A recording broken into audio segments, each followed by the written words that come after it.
and I sat down and had dinner. And what's so beautiful about this strategy is it doesn't cost a lot of money.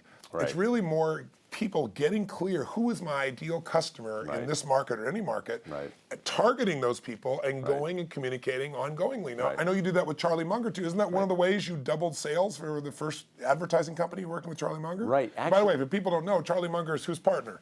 He's Warren Buffett's partner. Yeah, just in case anybody doesn't know. So he's no slouch. He's a multi-billionaire. He's been incredible through his time. But tell us how you did that as an example. And I'm asking you all these examples that people watching are coming from different places. Some are B2B, they're business to business. Some are B2C, they're selling to consumers. I want people to see the education marketing. The roofing company, we didn't say what happened. What happened out of them using that strategy? How did it change their business? It radically changed their business. Last I heard, they had like 60 dream clients, which is the next strategy we're going to talk about. Yeah. But didn't they start to dominate the industry at that stage? They are the most dominant force. Yeah, so I thought in they're the now industry. number one. Yeah, nobody can take business away from them. And it's again because they've taught the client about how to buy in a much more profound way. And they set it up first by showing them all the things that can go wrong if you don't buy in this more profound way. And then showed how they were the best one to service that. So, exactly. So they added massive value and made it so you can't do business with anybody but me. Right. How did you do this in the advertising business way back when you first started here with Charlie Munger? Well, that actually blends two of the strategies because, first of all of our competitors were calling up people saying, I would love to come and talk to you about advertising. And I didn't like being treated like a salesperson, which is sort of like the foundation of all this stuff. So I would always call them up and try to offer something of extreme value. So in the case of Charlie Munger, we did some studies and we found out what kinds of approaches to our market were working in a more profound way and what wasn't. And then we'd call up companies and we'd say, we've got this study that shows you the 5 reasons why companies fail in this industry and the 6 reasons why they succeed. Have you heard about this?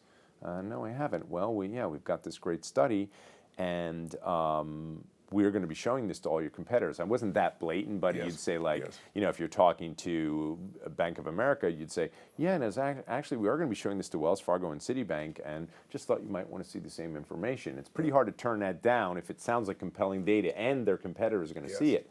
But here's the point: when you go to that best buyer strategy, when Charlie bought this magazine, it was number 15 in an industry of 15 magazines. It didn't even count, Bottom. And there were 2,200 in the database of advertisers. But in the top 4 publications, there were just 167 buyers who bought 95% of all the advertising. So let me be clear. So out of 2,000 plus, you've got 15% of those people or less, I guess. 7%, 6% of them that are buying 95% of the business. Right.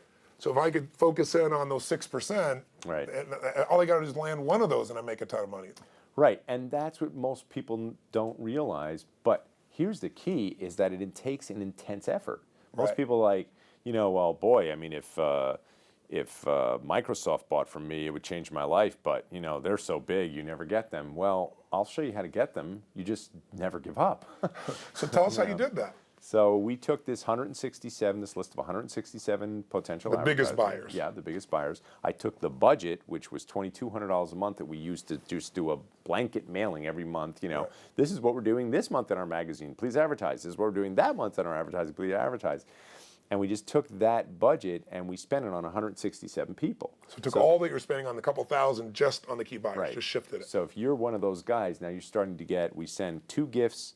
Not expensive gifts, because it comes off like you're bribing them. Want to be clear about that. But if it's a cheap little funny gift, like we sent a yo-yo, and we'd say, tired of your sales going up and down, get our free report. Or we sent a flashlight, and it says, don't be in the dark about this and that. So it stands out from all the other packages of mail that you're getting and so forth. Yeah, I got it. And if you're starting to get 2 of those a month, every single month, it's not very long before you know exactly who that company is. I mean, really within 3 or 4 months, every single advertiser knew exactly who we were. And then we augmented that by making a phone call before the package would arrive and after the package would arrive, offering the same thing the package offers.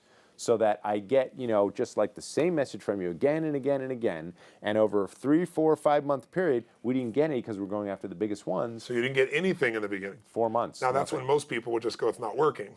Right. Well, why didn't you give up? Because I never give up. I know this personally, folks. 17 years I knew this guy. He pursued a relationship with us and gave me a lot of value. But one thing that most people don't do, and Harvey Mackay does the same thing. Harvey Mackay wrote several books many, many years ago, but he's the top in the envelope business in Minnesota. He would say to me, I go because I know they're going to eventually say yes, or they're going to die and somebody else is going to take over their position and they're going to say yes. There's some truth in that. So you just don't give up. So after 4 months, what happens? We didn't get any advertisers, but they were the biggest advertisers. And even though the top brass in the company is kind of like, it's 4 months, you haven't got anything, because I'm in the trenches, I know we've got stuff coming, you know. So in the 5th month, we got the biggest advertiser in the history of the magazine. Wow. And in the 6th month, we got 28 more. And it's almost like a tipping point that you just hit, and then all of a sudden they start to come. It was advertising. So what happens in advertising is it's cyclical. So everybody's doing their media plan. And we got on 29 media plans of the biggest advertisers. That alone doubled our sales. Wow. But if you targeted 167 dream clients and you got 29 of them, would you stop there? Yeah, of course not. So that's how we doubled sales 3 years in a row. We just kept going after those same. First of all, the first 29 we go deeper and deeper and deeper in those relationships, and then we kept going after and got more and more of that 167.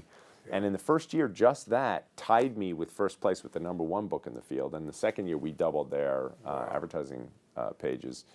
Well, after you've done that with several divisions with Charlie, tell the story when Charlie came into you one day. Remember that? Share with the audience the story. Yeah, well, after we doubled the sales of that business 3 years in a row, Charlie Munger, and if you know Charlie, says, I'll do my Charlie imitation because it's exactly what he sounds like. He says to me, now, Chet, in all my years and all the companies I've run, I've never known anybody that doubled business 3 years in a row. Are you sure we're not lying, cheating, or stealing? So literally, that's the conversation. But this is a great strategy also for anybody who's maybe doesn't even own their own company, but they're looking to move up in a company. Well, how do you do it? You add value. These two strategies to start with, this idea of education marketing, this idea that says, if I can bring something to the table to my buyers or potential buyers that no one else is bringing, that gives them an advantage or gets their full attention, and not just the 3% that's going to buy right now, but the bottom guy. But the bottom, the people that might be interested, the people that don't think they're interested. If you can, put out your offer in a way that meets their needs, the game changes overnight. Second strategy I'm hearing from you is I want to double sales. Go for a Dream 100. What's my best buyer?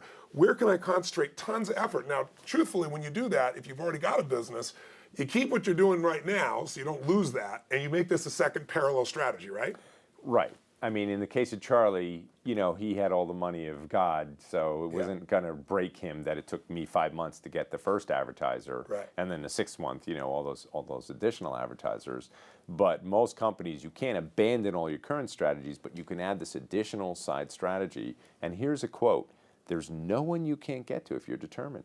Yeah. And the best thing to do is to plan that in advance. Yeah. So that's what I did with, which leads to the third strategy for doubling sales, which we can talk about systemization a little bit there. Before you do, I want to give people one more distinction. I mean, think about if you already have a customer. The most expensive thing we all have in business, for most businesses, is the cost to get your customer, to get a client. And most people spend all that money and then they start over and they try to get another client, We all know someone who's not just a customer but an ongoing client, you don't have to spend all the marketing dollars anymore. If you've met their needs, servicing them again is really valuable. But you've used education marketing there to expand it. And you're being really humble. I want you to talk about the specific results. You're telling people the general theory, but I'll give you an example. Tell them the story, share with us if you would, what you did in the cleaning business, that gentleman from New York, because it's such a great example. Business has been around forever, institutionalized. I mean, hundreds of millions of dollars in business, whatever the size the business was, been around for X number of years. Share that story, because the beauty of that was you took customers they already had, and through education marketing, doubled the sales. That is a very good example, actually. Well, of course, this fellow sees me. He's one of the largest if not the single largest carpet cleaning company in the country. But even so, that's not a big business, because most carpet cleaning companies are 2 guys in a truck. Right. So this guy might have 30 trucks and he serves 3 states. I mean, so for carpet cleaning, he's a monster. He's huge. And he comes to me to ask me to help him get more clients. And like you just pointed out, I said, well, how often do your current clients buy? And he says, well, they buy about once every 3 years.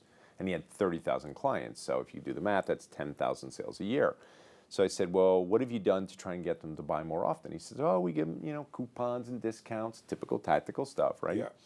So we go out again, do the research, right? Use the group that you and I use, and we go out and we do some research, and we find out, lo and behold, a PhD who's the head of the indoor air quality studies for the Environmental Protection Agency had actually studied the impact of the quality of the health of your environment based upon the cleanliness of your carpet. So we get this study, and it turns out that when the government did some microscopic studies of what was in the carpets, they went, this is government buildings where the carpets are vacuumed every single day, and they found aspergillus and bacteria and dust mites and their feces and the bacteria that feeds on them. It was nasty, nasty stuff. So they end up taking the carpets out of the buildings, and they found people got sicker 4 times more often. So why, if the carpets were so polluted, why did taking them out make it worse? Because now that stuff's getting in your lungs. Oh, so the carpet's like a filter, it's like capturing a giant health filter. Wow. But just like any health filter, it needs to be sanitized. And so even if you're vacuuming it every day, that's not killing germs and bacteria. And if you look at the professional cleaners, they come in with that boiling hot steam and the proper, chemicals, and they just disinfect the whole house. Yeah. So we came up with this idea. It was called the Gold Service. And at first it was called Gold Member Service, and then Austin Powers came out with that movie, and I thought, okay, let's get away from Gold Member. And we just went to Gold Service. And so then you'd call in and you'd want to get your carpets cleaned. You go, yes, ma'am, no problem. Give me your Gold Service number. You say, my Gold Service number. You say, oh, aren't you a Gold Service member?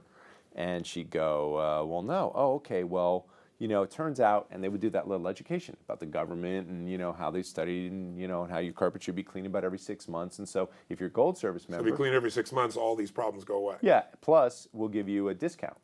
Because again, if he can get his people buying twice as much, Right. So again, that leads to the part 3 of our discussion today, the whole systemization, because I come up with the idea, we call it the Gold Service. He loves the idea. The guy hears it, he goes, that's a great, oh my God, that's fantastic. Oh, he just thinks that's great. He thinks everybody's gonna buy this. That you can't, if you get a discount and you only have to agree to clean your house twice a year, that's not a big commitment. Yeah. And if you know that you really should because it's nasty stuff in your carpet. So we just all thought everybody's gonna buy this. Right. So we go out, and now I'm gonna tell you guys, you're gonna hear some of these ideas, and the first thing people do, the biggest mistake they make, is they go and they change everything in their company all at once, and their sales go down. Because when you're introducing something new, you have to do it in a very controlled and a very tested way. So you prove it, figure out how it works. Yeah, exactly. Figure it out before you go having everybody do it. And everybody doing something different all at the same time, and it's all different, and you don't even know what the rules are. You're going to actually have a lower degree of results. So that's where I've seen some of these ideas fail. Is that the boss goes, "Oh, we're going to switch everybody over to this." No. Let's take one guy. So we take their top producer, and he does the service for a week. He tries it. And I get back on the phone with him a week later, and the whole company's listening, the CEO's listening, and I go, so how did it go? He says, it didn't work. I go, it didn't work?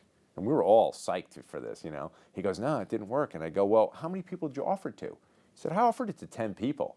So first of all, I'm thinking, not a big enough number, let's test a bigger number. And I said, and nobody bought it? He goes, well, 2 people bought it. But 8 people said no. So, to him, that's a failure, but let's do the math. This guy has 30,000 clients. He gets 10,000 buying a year. If he got just 20% of them buying that Gold Service, cleaning twice a year, that's 6,000 extra sales a year, and he's only doing 10,000 now. Grows his business by 60% overnight. Yeah, but we ended up actually working on that idea for about 6 months to get it where 4 out of 10. Wow. So I'm just saying a little lesson to, if you're listening, a little bit of success can make a huge difference. You know what I mean? In this case. So what was the final increase in the business? It was 100%. Wow. 100%. Wow. And it was a great success. And how old was that business? The reason I like that 100 years old. Yeah, that's what I thought. It was a family business, right? So 100-year-old business. Fourth generation. Yeah. 4th generation, still offering discounts. Still, what hopefully everyone watching is going to get out of this, what I hope everybody gets out of this is, if you do what everybody else does, you're going to get what everybody else gets. Mm-hmm. You can't, the most you can get is an incremental improvement in your business if you offer the discounts, or you throw out your auto ad and it says, this weekend, buy now, special sale. Mm-hmm. But if you can get inside the mind of your consumer and figure out what they need, you can motivate them to buy, and you can also get people that want to buy that never bought before, or get your ideal client and figure out how to motivate them to buy. But as you said, you've got to systematize it, not once or twice. You got to keep going at it. The biggest challenge that most people have in their business is they try something and they don't extrapolate. Well, God, if I change one thing, I can change the result 100%. I got to find that one little thing, and then I got to make it a system within the business itself. Let's talk a little bit about salespeople. Right. All right. One of the great things you've done today, I go into business audiences, and because of the web and because of the mentality of how so many people market today, many people think salespeople are, they're an expense, they're too hard to manage, my business doesn't need it. And I've seen so many companies today that you just come in, and we've done it, you and I've done it with multiple companies, come in and show them, look, make this little shift, hire a few salespeople, but the right ones, people that it's their nature, so you're not trying to retrain them 8 million times, and you watch sales go crazy. So talk a little bit about, if you would, about salespeople. Why are they, you think people wouldn't have to know this, but many businesses do. Why would they be a must? And more importantly, how do we get the right people that are highest performers? Because that's part of what made you successful. You were one of those guys, but you figured out how to get more of those. Yeah. Actually, I didn't think I was anything special as a salesperson. I knew I had a lot of discipline. As you know, I have a heavy karate background. But I certainly didn't think I was anything special. And so when I was breaking sales records and everything, I just thought the only reason was because I was difficult to manage. So companies avoided hiring guys like me because we were difficult to manage, guys like you. Yeah. And so fundamentally, I'm like, well, when I get in a position of authority, I'm going to hire nothing but guys who love to cold call in the morning. And, it became very difficult. So I actually became obsessed with what is the kind of person who is very successful at sales. And now we teach it, as you alluded to, we teach it as a growth strategy. Is that if you can put people with serious horsepower into your company, it doesn't even matter what kind of company, how small you are, and there's a bunch of them you and I are going to give as an example, that, it's just like I had a guy, a graphic designer, and he had a business, and he's a graphic designer. So he didn't ever think about, what he would do with this business, except he would go out and chase business, and when he got a client, he'd go and work on their deal, and then they would finish, and now we'd have to go get another client. So it was always feast, famine, feast, famine, feast, famine. I said to him, why don't you hire a salesperson? And he goes, well, I don't know. I mean, I can't even survive on the business I'm getting. I go, it's because you don't have a salesperson. And, you hire a guy whose whole job in the world is to get you business, and that's going to change your life. I said, well, what's your best, so let's combine strategies here. What's the best possible client you get? Well, it would be an identity package. That's where I package everything from their, logo to their shipping box to their business cards to their envelope, the full identity of the company, what kind of signage they have, the full identity. And I go, well, how much you charge for that? He says, about $25,000. And I go, and how many of those can you do in a month? He goes, well, I could do 4 a month. And I go, and if I brought you one of those clients right now, identity package for 25 grand, how much of that could you afford to give to me? He said, I could give 20%. I said, so you give me 5,000 and you take 20,000, you'd be happy with that? Yes. And you can do 4 of those a month? Yes. I said, well, that would be $80,000 a month for you and $20,000 a month for me if I'm your salesperson. And he goes, well, I've never done $80,000 in a month. And I go, okay, well, so then you're willing to pay me $20,000 a month if you make $80,000 a month, right? Right. Okay, great. Put that in your ad and let's see what kind of a person you pull. Yes. And so we teach this strategy because here's one of the key ingredients is that top producers have that psychological profile at any age. And then we've designed all these techniques just to find them. Yeah. So here's one of the techniques, and you'll appreciate this and you'll get it right away, is that what we do is we reject the candidates in the first 30 seconds of any conversation. And so let's say that I'm trying to find you top producers, and I say to you, okay, Tony, here's what I want you to do. Have one of your people set me up to screen 10 people from 5 to 6 o'clock on Monday night. And you say to me, you're going to interview 10 people in an hour? No, I'm going to decide who I want to interview. Okay, so you set up to 10 people, and you and I get on the phone together, and I've done this 100 times.